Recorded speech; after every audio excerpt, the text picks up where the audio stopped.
Okay, so the people when say Asaba no be Igbo. The people when say Ukwuani no be Igbo. I bet make una watch the screen where who be all these people when they London. Yeah. Who be all these people when they London? Now they ask, make una watch.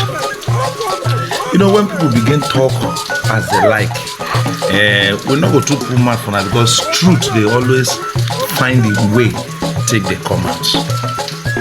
So make una watch behind. No, now watch the screen now. I don't tap the screen. Maybe you watch the screen now. Tell me who be all these people for inside London where they do Igbo festival. Who be all these people?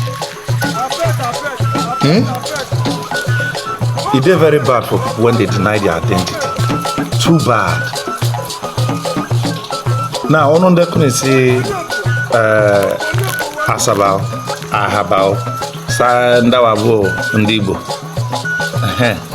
Ono say Ukwuani, Abu Igweshi. Very good. But ne, everybody on your screen. Nde be in there.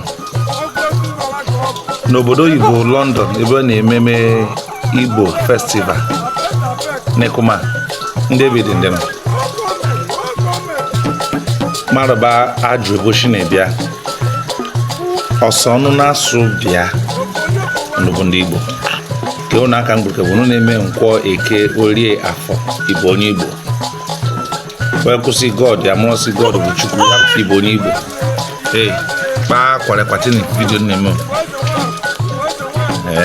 so nwa m na-ekwe ọ na-agwa n'ụsị ihe esisa anyị bụ ndị Igbo